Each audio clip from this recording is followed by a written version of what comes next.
Hello students, this is Paramita Sengupta and this is your second module which is going to explain you about electricity. In this module, we are going to learn about the relation between current, charge and time.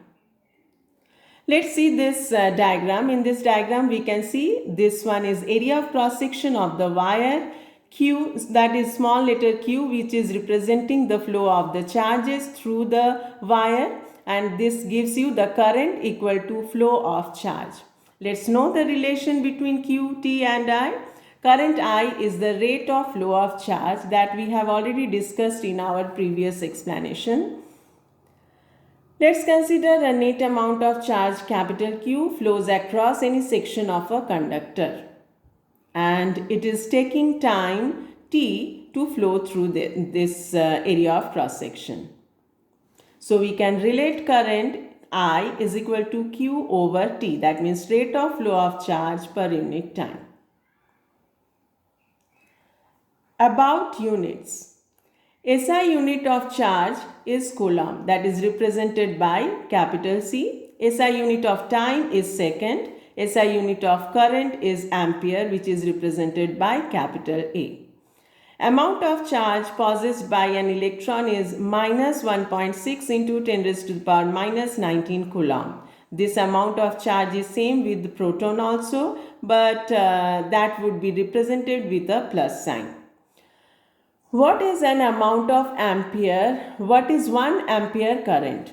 It is an amount of current which is produced by 1 coulomb of charge passing through a conductor during 1 second. Mathematically, we can be represented it by A equal to 1 coulomb divided by 1 second. So over here again you see that if these small q's are total amount together is 1 coulomb and it is passing through this wire and taking it 1 second time, then the amount of current which will be produced, that would be considered as 1 ampere. Let's solve some numerical problems on the basis of this question. A current of 0.25 ampere is drawn by a filament of an electric bulb for 50 minutes. Find the amount of electric charge that flows through the circuit. We are given current, amount of current that is equal to 0.25 ampere. The time taken is 50 minutes. As minute is not SI unit, so we need to convert it. That is 50 into 60, that is 3000 seconds. Let's use the formula I is equal to Q over T. We can write Q is equal to I into T by taking T in other side. Now just substitute the values of the amounts which is given in your question. I is 0.25 ampere and time which is converted in second, that is 3000 seconds. So it is going to come 750 coulomb. Next question. Determine the number of electrons constituting 1 coulomb of charge. Q is number of electrons, that means Q is the total amount of charge which is dependent on total number of electrons present in the wire and which is multiplied by charge of 1 electron, amount of charge present in 1 electron, where N, capital N represents the number of electrons and the E is representing the electrons charge.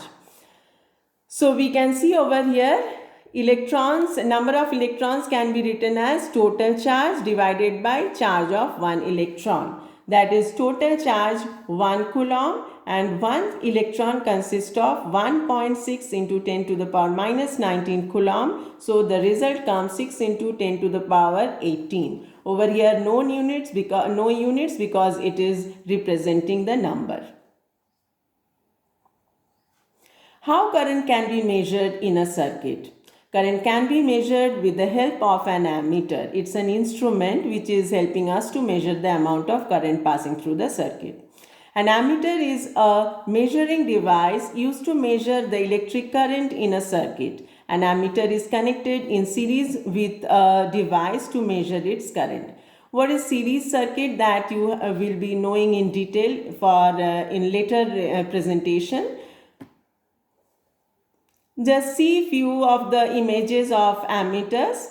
This is ammeter, which is able to measure little bit higher value of the current. Over here, this one is milliammeter, which is able to measure a lower amount of current, which is lower than the ammeter. And this one is micro ammeter, which is able to measure even more lower value of the current.